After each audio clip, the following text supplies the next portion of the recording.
Sometimes you just have to admit that you're wrong. Like many economists and commentators, I was predicting a fall in house prices over the past couple of years.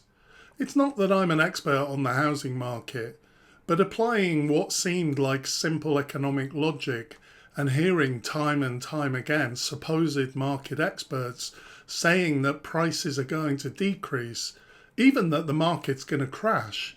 My most recent house price video, almost a year ago, gave some best and worst scenarios. I said that the best case scenario was a likely fall of 10 to 20%.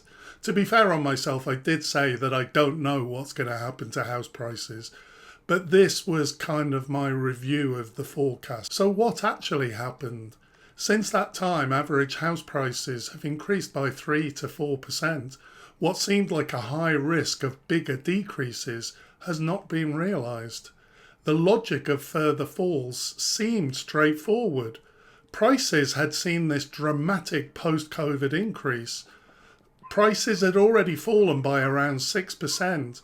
Interest rates were really high compared to what they'd been, making many people's mortgages unaffordable, and we were starting to see increases in arrears. What seemed like really strong economic logic was the fact that the house price to earnings ratio was really high.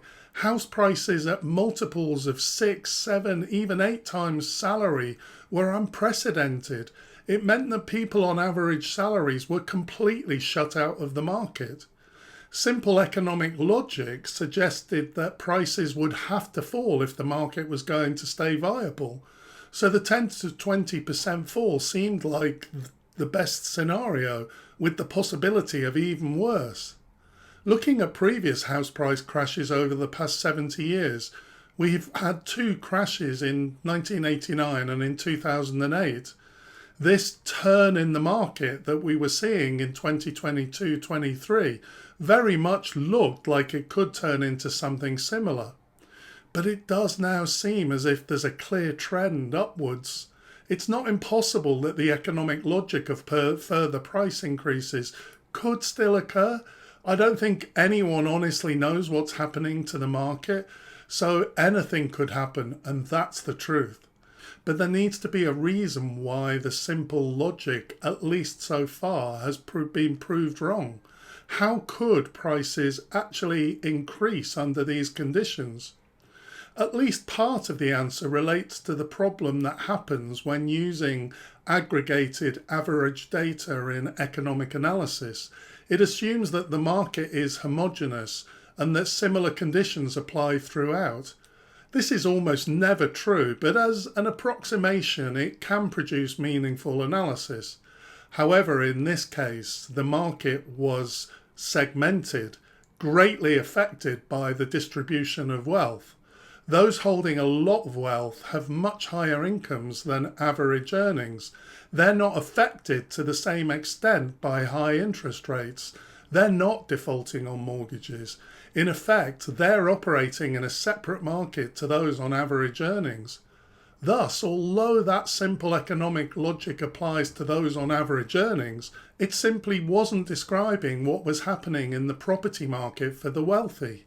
In fact, post-COVID, while most of the population was struggling with the cost of living crisis, the wealthy were getting richer.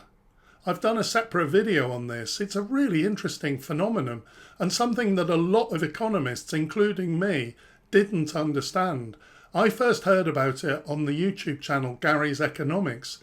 He'd always understood how the rich were continuing to get richer. This actually meant that the wealthy have been able to continue buying property, often for investment purposes rather than as homes. The wealthy actually account for the bulk of the market. The wealthiest 10% of the population own 38% of UK property. The wealthiest 50% of the UK population own 91% of property.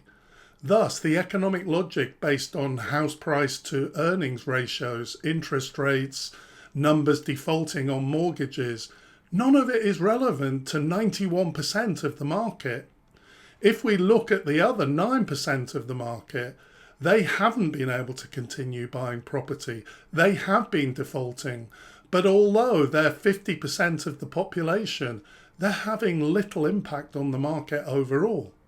The housing market is dominated by the wealthy, and there's no reason for prices to fall for more than 90% of the market. The next two deciles, deciles 4 and 5, own around 9% of UK property. This 20% of the population is likely to be affected by interest rates and the cost of living, and will not have had their wealth increased by as much post-COVID. It's amongst this group of people that some people probably will be losing their houses, and some won't be able to get into the housing market at all. And who will take over this part of the market? Increasingly, this 9% of property will be bought up by the wealthy who've had their wealth increased. The latest ONS data on wealth is for the period 2018 to 2020. When this is updated, we would expect to see that the proportion owned by the wealthiest 50% has increased.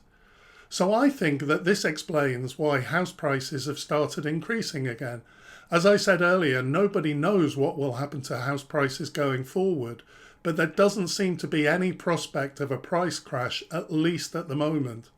The sad thing about this trend is that without a price correction, the least wealthy 30 to 40% are effectively priced out of the market.